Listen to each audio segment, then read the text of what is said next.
everyone, this is John. I'm here at Rugged Fitness in Weathersfield, Connecticut. We also have our second facility in Cheshire, Connecticut. And I recently wrote an article for NESTA, the National Exercise and Sports Trainers Association, on breathing and how you use it in exercise and everyday life. Breathing is something we don't always think about. So basically, when we're lifting up a box, when we're picking up our child, whenever we're picking up something off the floor to put it on a shelf, we don't really think about that as often as we should. We don't think about our proper body positioning and what we do and whether or not our back is nice and tall and straight. We don't think about it as much as we should, even when we exercise. I have people all the time that ask me, should I be holding my breath? Should I be breathing in the nose, out the mouth? Where should I do this? What should I do? They're not really sure. It's a very confusing subject, so I want to touch base on that today. Breathing can be used from everything to apply more power to a punch if you're boxing or kickboxing, apply more power to those kicks. It can apply more strength and power to your workout and get you more endurance. So if you're running, the proper breathing helps you out with that. It could help you out if you're lifting a kettlebell, picking up off the floor or swinging it, that type of thing. That breathing is going to help you get those extra reps out, those extra miles out when you're running or biking, and those different things that you want to do if you breathe properly. If you don't breathe properly, it's going to be against you and you're not going to make it through that workout. So these are important things to remember that people don't always think about. A lot of times when somebody's exercising, they hold their breath or they breathe too fast or they breathe too slow or they don't breathe properly in the nose and out the mouth. So that's what we're going to work on and cover today. And then how you would extend it out to that real life. Alright? So now we're going to start off, we're going to do a simple squat. These are the things I covered in that article for NESTA.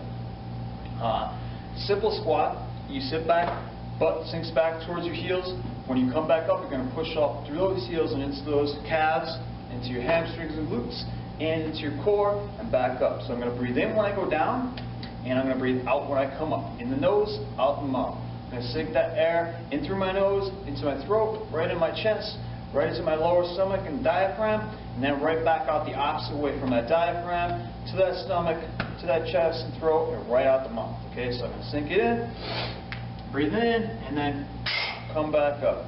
Breathe in, and come back up. That's going to make the difference, again, whether I do those 10 to 12 reps or just like 6 to 8 reps, okay? And get me through to the end so I don't get tired as easily and I get that oxygen to those muscles and to that blood where I need it to go. Alright? So if I add weight, I want to use more breath, more oxygen to get more energy to go to those muscles where I need it. Okay? Now I'm going to stop at the bottom and use an isometric hold. Okay? Hold that breath for about 3 or 4 seconds. Sink it down. Hold it. 1, 2, 3, 4. And breathe and explode out the top. Okay, let that breath stir at the bottom. Hold it, isometric hold, and come on up on that strength base. And I breathe out. Breathe in.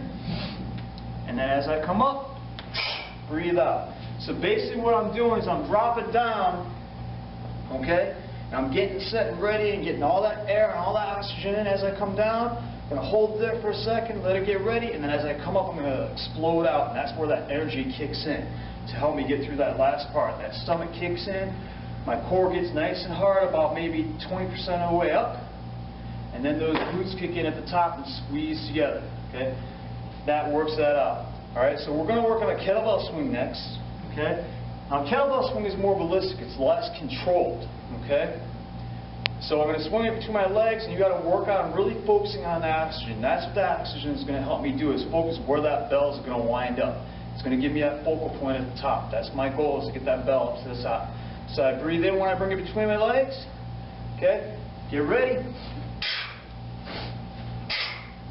And breathe out at the top. And that's going to make the difference. Again, whether I do 5 swings or 10 swings or 12 swings or however many swings I'm doing, whether or not I do it with a 20-pound kettlebell or a heavy kettlebell like I got here, that's about 35 pounds. So that's going to make that big difference in the end. Okay? So in addition to the kettlebell swing, we also did a TRX row. TRX row is a little bit more controlled. Okay? So I can take my time on it. Okay? Going to come up here. Now the more I lean back, the heavier I become. The less I lean back, the lighter I become. So I'm going to get that nice and low. straight from the shoulders all the way down to my feet, stiff as a board, tighten up that butt, sink that core muscle in, stick out that chest.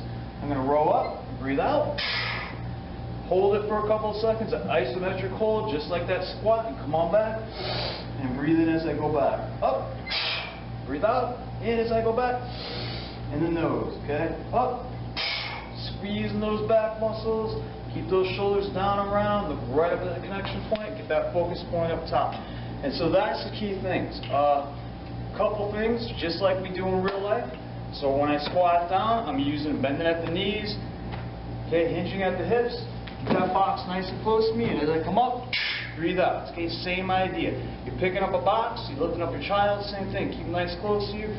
Bend over, pick them up, bend at the knees, hips, pick up that kid, same idea. That's the basic idea. If I'm helping and I'm trying to push something, whenever I push out, okay, on that pushing phase where I'm using that power, that's when I breathe out, okay? Basically, anytime you're using that energy, you breathe out. Just before to get ready, you fuel that fire up and you breathe in, okay? So that's the basic way we use that energy to get you started. There are other ways of doing things.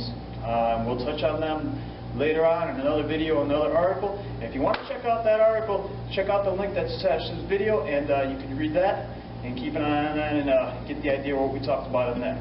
All right, thank you, and live rugged.